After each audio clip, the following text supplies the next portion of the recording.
I'm in a dry dressing room with Tom and Aziza from Nubiyan Twist. Welcome. Hey, how's it going? Thanks for having us. Hello, how you doing? Not too bad, not too bad. Nubiyan Twist, tell me about the band. So this is our fourth album. Nearly been going for 15 years now, and this is our first album with Aziza. We're about 7 or 8 shows in. 8 shows in, and I would say the band is sounding better than it ever has done. Super excited about all the music and the shows we've got. Tonight's a sold out show in this beautiful venue in Cheltenham, so yeah, all good. Do you want to add to that, or should we just... You sort of fuse everything from Afrobeat to hip hop to jazz. So where did the ideas come from, from the band itself? How did it start off? Was it a collective of people together, or just individuals that sort of were jamming or got together? It started out as my uni project, actually. I was on a production course, but hung out with jazz musicians and play music a lot myself. So I've always been between playing and producing.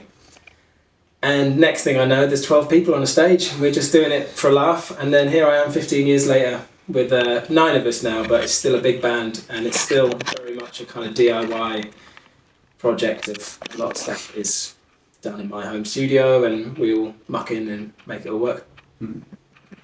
So was it your intention? And so you doing a uni project, you was at university, was it your intention to form a band, or was it just the production side, the writing? I think it was a bit of both. It was kind of an accident, but I also knew that I always wanted to do something like Run Away with the Circus, and this was the closest I could get to that.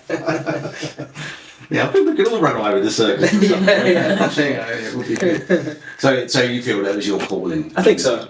And musical influences, the style that Nubiyan Twist put out in their shows, was that what you grew up with, or did it sort of you discover it along the way? Yeah, I grew up with pretty much all of it through my dad's record collection. And do you want to jump in there? Yeah, for myself, I'm of Jamaican heritage, and that's like a major influence for me. My dad, he would DJ and had a sound system, so I grew up with sound system culture, and also wanted to run away and join the circus, so it worked out quite well. Yeah, sound system culture, how important is it to Jamaicans? Because I'm not Jamaican, Henry's part South African. How important is it to the whole musical culture for Jamaicans?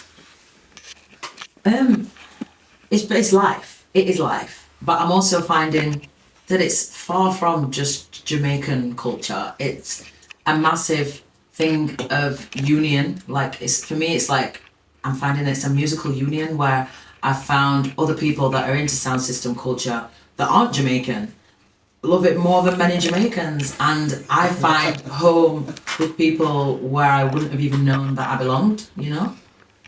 Yeah, I think outside of like a reggae or dancehall dance, there's festival culture, which pretty much has evolved from sound system culture. So I think we owe an incredible amount beyond that, but there's so much to be thankful for from Jamaican and Caribbean culture in the UK.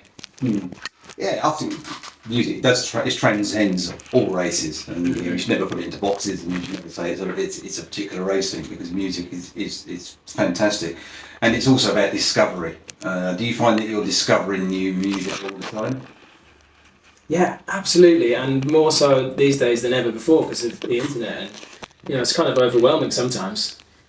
One of our managers was saying there's like millions of songs that have never even been played on Spotify. So there's obviously so much music out there, but we share a lot of stuff in the van. That's kind of our main time for listening, and we'll take it in turns on the Bluetooth. And I think that's where I've kind of heard all the best new music is just through hanging out with these guys, really.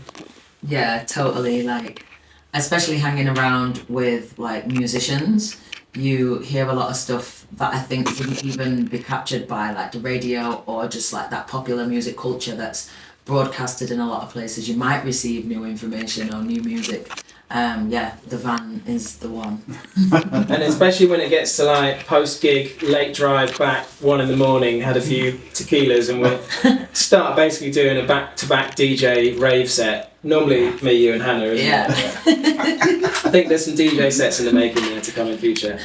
Yeah, it's a thing to move into. I sit in a radio studio and I do a bit of DJing. I think the world's got smaller as well, because in terms of music, there are guys out there that's made their mission in life. If you take, for an example, a label called Awesome Tapes from Africa. Oh yeah. He's made his mission in life to go and find that music. Do you find that you're tapping into what they're doing all the time? Those sort of labels. Our label as well are equally instrumental at digging out some incredible old records that people wouldn't have heard and compiling them beautifully. Stuff to work with some of the greats like Tony Allen and Mulatu Stark and Pat Thomas has been through working with Strut. So I think those kind of labels that are really digging hard and also joining the dots with the younger bands and the new side of things as well is super cool. I played classical guitar growing up. So I don't use a plectrum, I just have fingernails, which is sometimes a nightmare because I have to glue on fake ones and try and find a nail bar that's open before a gig or something. And that was pretty much it, really. I started playing violin, didn't really enjoy it, and then my mum promised if I got my grade 2 I could have a guitar. And then I got into producing when there was a CD, I think it was a band, Afro Celt Sound System had an album that if you put it into your computer, it came up with a little loop machine and you could mix loops in and out. And that was my first taste of production. And then I got a 4-track and then went on from there. For me, I didn't do the uni thing, but I played clarinet for 6 years and was training that, and then I had maybe like 6 weeks of opera lessons, and I was like, okay, I had to go in for clarinet exams, and my last 2 exams I got to like grade 6, and I went to one of the exams, and my favourite part was actually the sight singing part. I didn't really enjoy playing the clarinet anymore, but the sight singing, I was like, oh, I enjoyed this. So at 14 I entered a singing competition, like a local thing in Sheffield, and 14 members of my family came out and saw me, and my nana came backstage. She's like, if you're going to go up there and embarrass me, just don't go. Because nobody knew that I could sing, but I ended up winning, and I basically haven't been quiet since. And got any other questions, Henry? No, I don't think I do. So what can people expect from a Nubiyan Twist show? Because I've heard there's no seats, so you're expecting people to be up on their feet and getting into dancing maybe. Well, yeah, we do hope so. It's slightly awkward when people don't dance because we dance a lot, and it's definitely music for your brain and music for your body. I think it sort of takes you through lots of different emotions and lots of different styles, but the overall effect is to lose yourself and kind of come together in some sort of way. Couldn't have said it better myself. All right, there you go then. As is, and Tom, thank you very much for joining me. Pleasure. Thanks for having us.